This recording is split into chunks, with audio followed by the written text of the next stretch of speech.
امام رضا علیہ السلام اپنے بابرکت گھر میں تشریف فرما تھے کہ اتنے میں دروازے پر دق الباب ہوا۔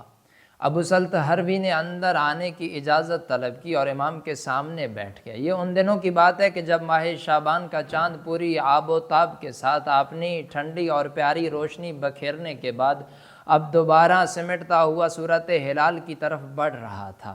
امام علیہ السلام نے ابو سلط حربی کی مزاج پرسی کی اور مزاج پرسی کرنے کے بعد فرمایا کہ ابو سلط، تم جانتے ہو کہ ماہ شعبان کے زیادہ دن گزر چکے ہیں، یہ ماہ شعبان کا آخری جمعہ ہے۔ ابو سلط، اگر ان باقی ماندہ دنوں میں تم چند کام کرو گے تو نہ صرف ماہ شعبان کے اعمال کی کمی کوتاہی پوری ہو جائے گی، بلکہ ماہ رمضان کا استقبال اس حال میں کرو گے کہ تم اپنے آپ کو خداوند متعال کے لیے خالص پاؤ گے۔ اب امام علیہ السلام نے وہ چند کام، وہ ماہ رمضان کے چند آداب گنوانا شروع کیے۔ ان میں سے پہلا ادب امام فرماتے ہیں کہ علیک بالاقبال علی ما یعنیک، ابو سلط صرف ان چیزوں میں دلچسپی رکھو جو تمہارے کام کی ہیں، فضول باتوں اور بے مقصد کاموں سے اجتناب کرو تاکہ ماہ رمضان کے عظیم لمحات میں لا یعنی کاموں کو ترک کر سکو۔ دوسرا ادب امام علیہ السلام نے بیان کیا، واکثر من الدعاء والاستغفار وتلاوت القرآن۔ امام فرماتے ہیں کہ ماہ شعبان کے آخری ایام میں جتنا ہو سکے دعا، استغفار اور تلاوت قرآن میں اپنے آپ کو مصروف رکھو۔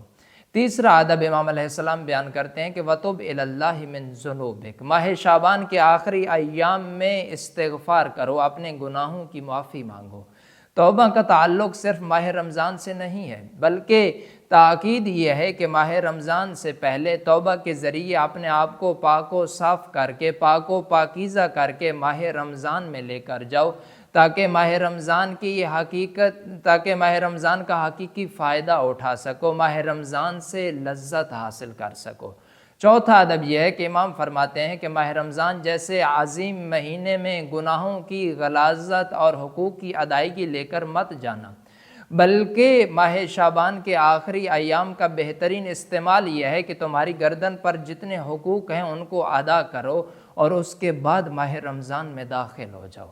اس کے بعد جو آخری ادب ہے امام علیہ السلام نے بیان کیا کہ دل کی دھرتی پر ماہ رمضان کا موسم طلوع ہونے سے پہلے بغض، حسد اور کینہ جیسی تمام بیماریوں کو، تمام جڑی بوٹیوں کو تلف کر دو تاکہ اس دل میں محبت خدا پیدا ہو سکے۔ تو ناظرین کرام، ماہ رمضان بہار و رحمت کا مہینہ ہے، استغفار کا مہینہ ہے، ماہ رمضان تربیت اور اصلاح کا مہینہ ہے۔ تو آئیے خداوند متعال سے دعا مانگتے ہیں کہ خداوند متعال ہمیں ان آداب کے ساتھ ماہ رمضان میں داخل ہونے کی توفیق عطا فرمائے۔ والسلام علیکم ورحمۃ اللہ وبرکاتہ۔